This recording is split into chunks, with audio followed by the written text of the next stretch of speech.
So for our next talk, we have Ken Buesseler of WHOI, who's going to talk to us about exploring ocean iron solutions. So over to you, Ken. Thanks. Can someone tell me they can see a screen? Yep, I can see that fine. Oh, perfect. So this is kind of fun. This will be a little different because it's not a science talk. This is about an effort by a group of us, some 40 plus these days, meeting over the last several months to think about ocean and the role in carbon dioxide removal. We're calling ourselves ExOIS for Exploring Ocean Iron Solutions. And you can see there our main purpose statement. We're trying to resolve or undertake studies to look at the impact of enhanced iron fertilization on marine ecosystems and the potential for removal of atmospheric carbon dioxide. I think what I want to do today is just kind of introduce 4 slides on kind of how I came back to this area of research. It's something I did decades ago with the iron fertilization studies that were done.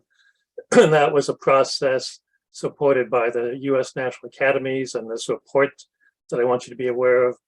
And then mostly we're going to go to the website. There's a screenshot of it and go through the types of materials we've built up, hopefully to get your input on what's missing and maybe encourage you to attend and join in some of the monthly meetings that we've been scheduled. Sort of like JETZON, but kind of on a monthly schedule for meeting as a group.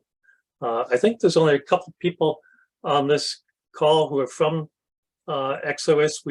I've not given a talk like this, so there's a good chance if they want to speak up later, that's fine too. But so why don't I just get right into the US Academy's report. If you haven't seen it, these are images from the cover, kind of rearranged. Here, this came out in December, so 6+ months ago. And we were charged with a very specific task, about a dozen people. Dave Siegel, who's on this call, was part of that with me. Scott Doney was the chair. But we were tasked to look at 6 approaches and come up with kind of the state of the science, what would be a research agenda to move forward a bit on, well, I'll show you one example in a couple slides down, just using a common system of metrics. How do they compare in terms of durability and scaling?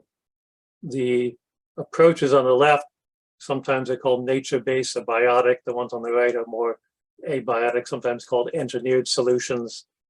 The size of the circle, what we concluded, I have on the next slide, was that we really needed more information on all of these, but the ones in yellow font and slightly larger we thought had slightly more potential perhaps, but again, we're not discounting any of them. Those larger circles included nutrient addition, so iron is the main focus there, macroalgae, seaweed farming, and ocean alkalinity enhancement. So we're going to talk really only about iron of these. Ecosystems recovery in the open ocean. This is distinct from the blue carbon coastal mangroves kind of work, because that's what was done in a prior Academy's report. Is slightly smaller only because the size, potential, and how to quantify that was a little bit more difficult, even though we all agreed that would probably be a good thing to be looking at. So 6 areas are in this 300+ pages. You can get chapters on each, some overarching considerations about governance and other issues that apply to all of them.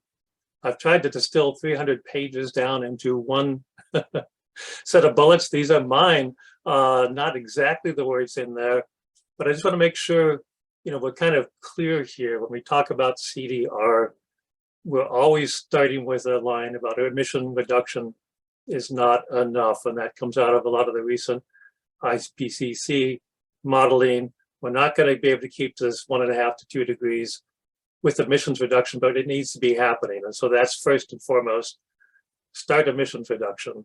But then in terms of ocean CDR, we have capacity, storage potential. It's a lot of carbon in the ocean. We should start research, or maybe continue might be a better word for some of these, like ocean iron.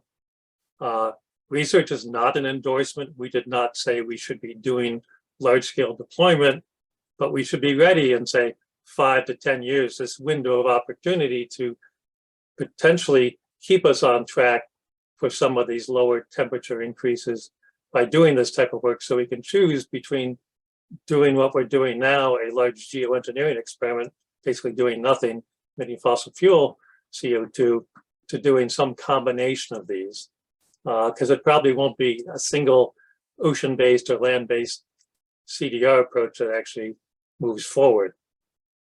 Technical feasibility is only one step that refers a bit to governance, practicality, costs, funding, collaboration. In the US, we're seeing a lot of philanthropies come forward, which is quite new. We didn't see that 20 years ago. We're also seeing companies, startups, venture capital coming in, and then maybe more slowly the federal agencies moving into this. So we think that's a good sign and it should be encouraged. And again, this last statement, we're not going to pick today winners and losers and say, don't do this, but we came up with a research agenda that included particular activities in all of these. So we're going to talk about iron, what that might mean. This is a figure 2 in there, and I just brought in because it's probably lost in the 300 pages, but I think for this audience, it's kind of important because we all have like our biases. What's my favorite CDR approach? What do I know the most about? And this figure's been used for lots of different things. It's kind of a very loosey-goosey scale of some sort of confidence or enthusiasm on the Y and time or our level of understanding on the X. And ocean iron, OF, ocean fertilization, is further along in terms of the history. You know, we were doing those experiments 20 years ago. And I think it went through a peak in terms of some of the enthusiasm as we discovered other knock-on effects we might want to consider, whether it's other greenhouse gases, growth of unintended consequences. And what often happens, you know, I call it the next shiny object. As soon as something comes up, OAE is ocean alkalinity enhancement. People might think that's the best thing to be doing, but it's often based upon very little information. And seaweed cultivation's been around for a longer time, but considered less for CDR. So just be aware, you know, what we tried to do is normalize some of these things in the report so we could compare them, but knowing that there's a large difference in our understanding. And that shouldn't necessarily influence either our enthusiasm in doing the studies or which ones might actually be useful in the long term in terms of climate mitigation. So the last slide from the Academy's report, just to give you one example, so this is for nutrient fertilization, of the types of questions we asked of each of these, and there's tables that summarize these, and we use terms like medium to high confidence, but we asked of all of these what they will they work, and that relates to removing additional atmospheric CO2, the durability question, how long, if something is less than say 100 years, it might not be as useful. And so for iron, we're talking about 10, 100 years or more. That relates in that case. I think we're going to talk about it, maybe not, but the depth at which the carbon is removed. So the depth of sequestration, how much carbon or CO2 is removed, looking at scales up to the gigaton, billion tons. The concern about geochemical unintended consequences. And you know, be aware that all of these intentionally try to change ocean chemistry and hence ecosystem. So there is an intended consequence. If not, then they're not working, right? They're not removing atmospheric CO2. But what do we know about those? How big could they be? There's a social aspect. People have joined camps. They know what they like, what they don't like. Some of them are considered more dumping, addition of materials. And there's regulations and things in the case of ocean iron under the London Dumping Convention that are being set up to allow potentially research on this, maybe not deployment at this time. Co-benefits are kind of a big thing. Really, in the case of ocean iron, we said largely unknown, partly because one that's been brought up a lot is fisheries, but there really has not been a link made between enhancing production and increased fisheries beyond the basic idea that that should take place, but it's not been tracked. There are accounting challenges. If you're going to have markets that might pay for this, how would you know that a given iron addition produced durable long-term storage below that particular patch? And there's cost considerations. That shouldn't be the only one. Iron, I think, remains on these lists, partly because without having to build large structures, say for ocean alkalinity addition or electrochemical procedures, and iron is relatively cheap and very little is needed to have a big effect. It comes in at one of the lower costs. Often when you look around, $100 a ton is seen as like the point of where this could be marketable. In this case, we're well below that, but that assumes a lot of things, that we would want to do it in the first place and we can account for some of the effects. So ExOIS, basically in early of this year, we formed a group, spent a lot of time trying to think about what to call ourselves. I was presenting this slide at the UN Ocean Conference. I really wanted to point to people that word exploring is quite important. It makes the kind of hard to pronounce what our name is, doesn't roll off the tongue, but we do not have a solution. We are very much in favor of looking at responsible ways to address the climate crisis. That's on the landing page, and ocean iron is only one of those. But so we're very cognizant that we do not have an answer. But we are very supportive of moving ahead. So I just circled here some of the sections I'm going to walk us through, because this website, just to make you a little familiar with, we have different audiences in mind. So as we look at the very basic thing, we really want to get more out there about the problem to the public. Why would we need CDR in the first place, and why would you consider using the ocean? So these are just a couple of screen grabs from what's on there. I'm sure you've seen that figure on the left. Basically, the blue is telling us we need to be reducing emissions soon and aggressively. We're never going to get quite to zero. So the green bar below the zero line is this concept of negative emissions. And that's where CDR comes in. We want to have ways to remove some of the CO2 that's already been released. And then just on the right are more facts about, we can't ignore the oceans given the scale that they play in the ocean carbon cycle. So that's one thing we're trying to do, is help get the message out to the public. As part of that, we really need to break down then next, what is ocean iron fertilization? This audience may have heard of it. You may have read papers, you may have participated. We go all the way on the left there to infographics that try and distill this down. We've used materials that exist. This came from OCB, has a website, Ocean Carbon Biogeochemistry Office. They have Spanish and English versions. We're going to try and keep going with this type of very basic information. We found building websites that Q&A pages tend to get the most hits. And so under each of these kinds of questions, we have a paragraph or two that explain, what it is, what's changed in 20 years, why are we coming back to this, what are the concerns, what can we learn from nature, how durable is it, making sure we're not just doing that bullet down there. It's not just a get out of jail free card for fossil fuel. This is, we need aggressive reductions, transfer to a non-fossil fuel economy, and in addition CDR. And so basically, we want to get that out. And so there's more information as you go through there. And that's probably both for the public and practitioners too. And then a bit of the history. I think we all should be nodding to John Martin for coming up with this idea.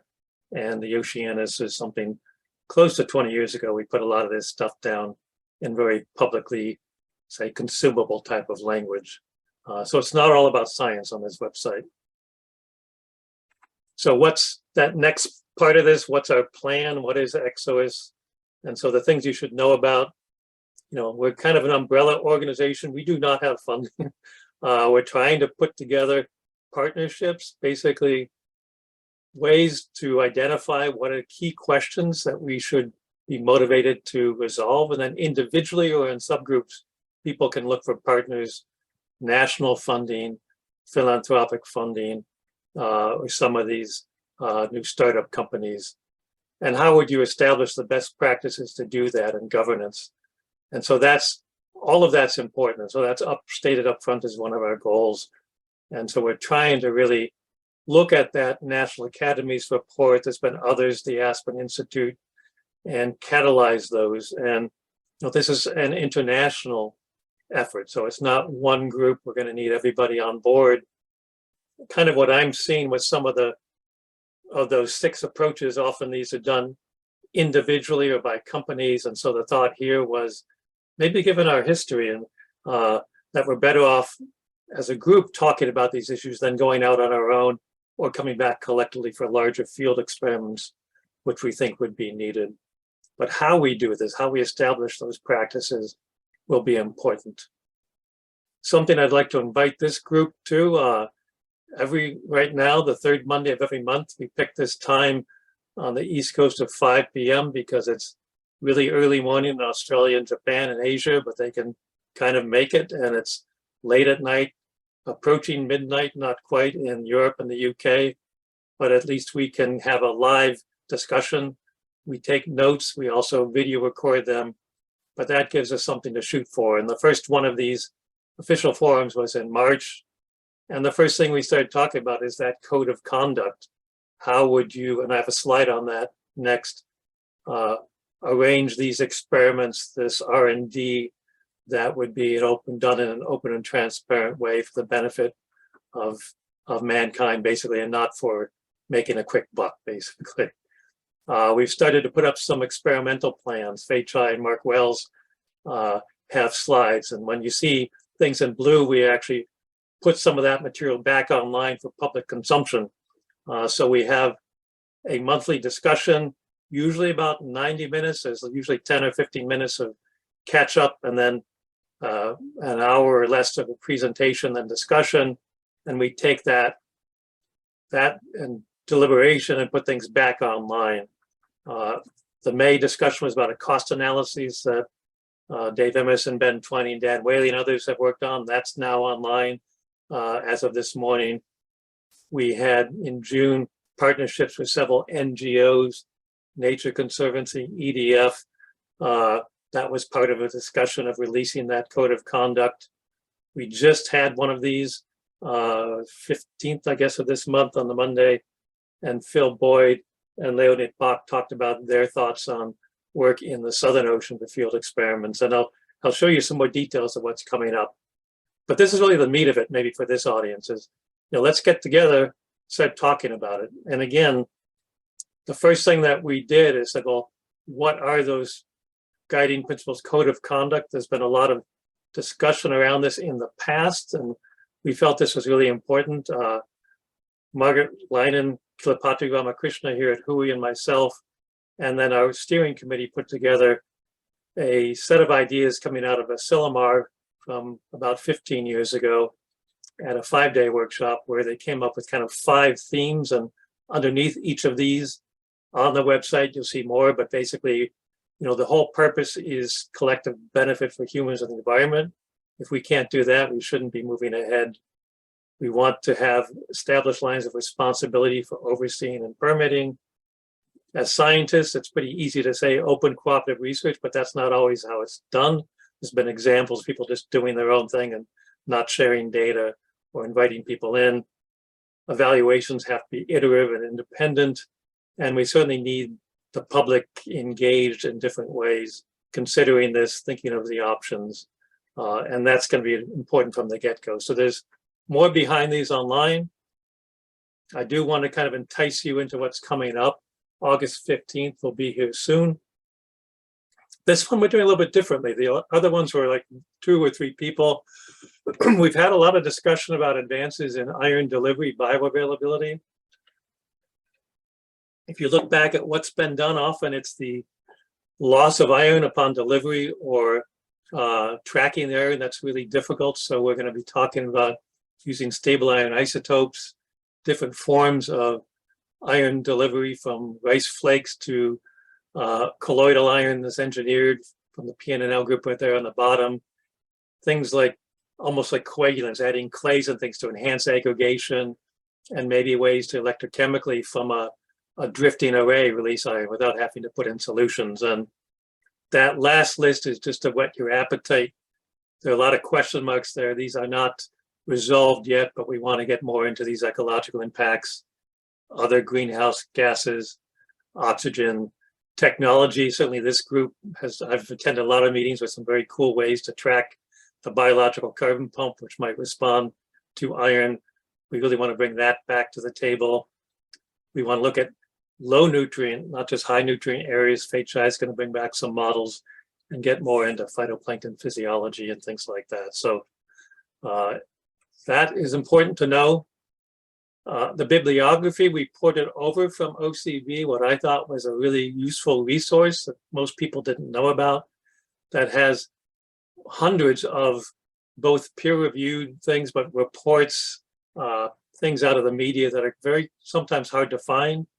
We're hoping people will update this. We kind of stopped adding in things in OCB really at a high level, maybe 5 to 10 years ago. So if you have a favorite paper, particularly on ocean iron, but CDR in general, there's a way to submit that reference.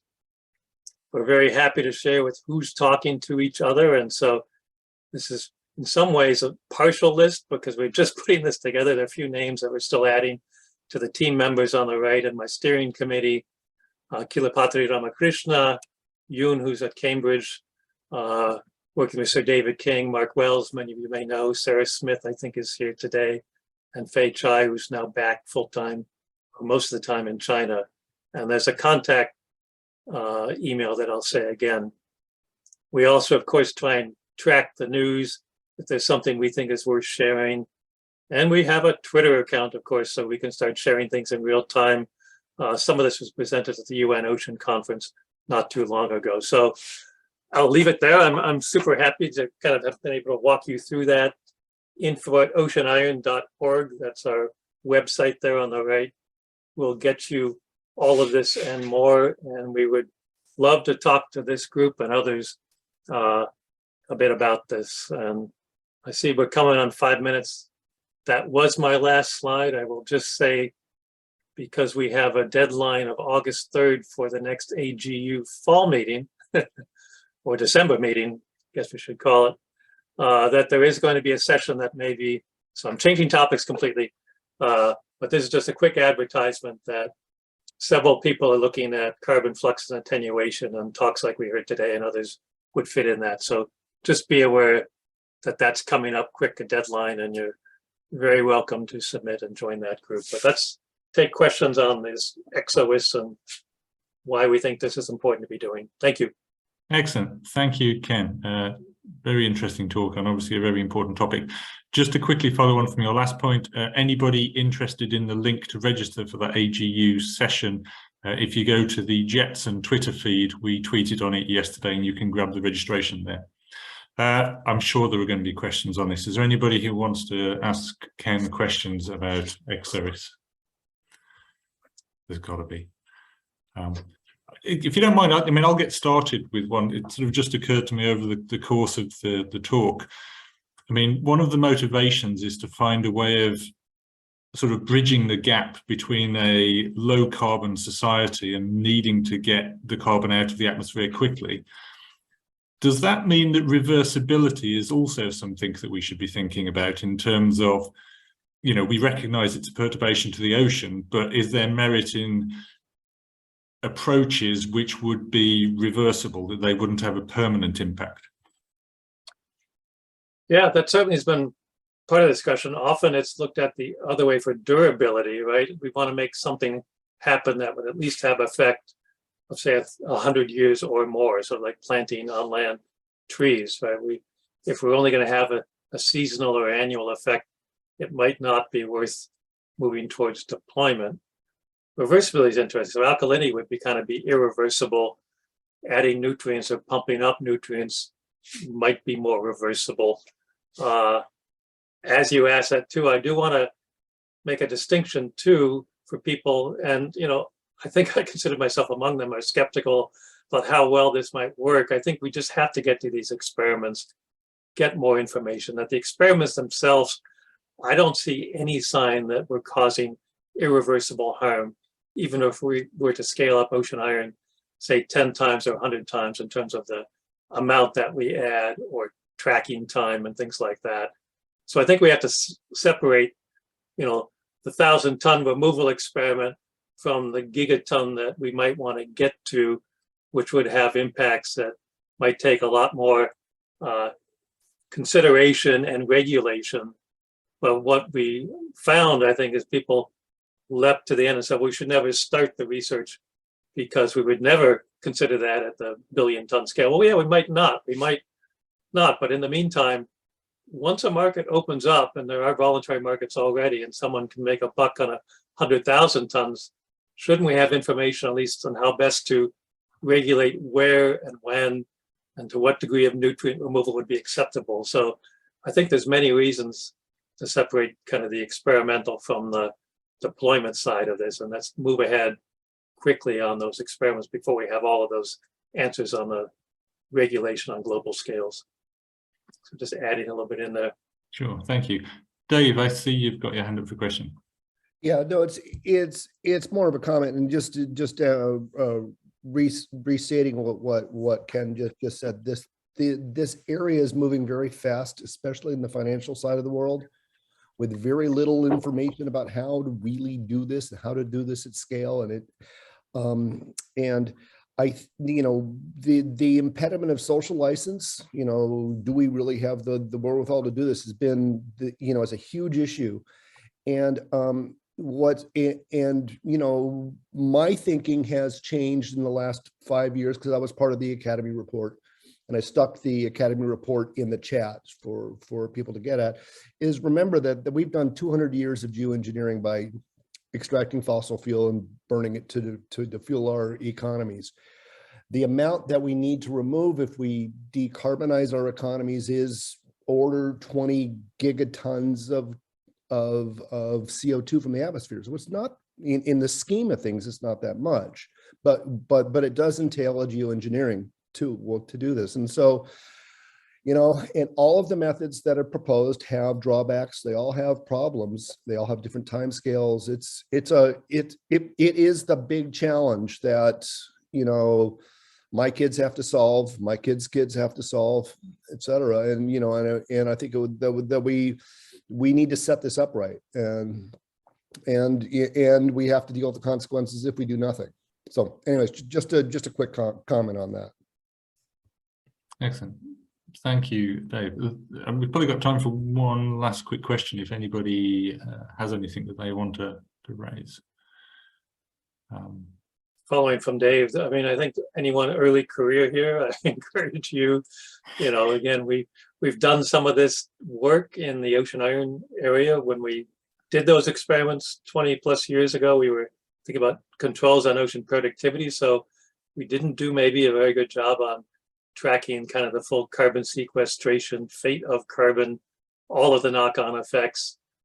We did, though, I think, a pretty credible job of measuring things like nitrous oxide, potential for HABs, and other things that, need to be done, especially now. Maybe when it gets to full deployment, we'll say that, oh, we know enough, that's not needed. So the type of investment we need now is on all of these really is to consider those full ecological knock-on effects.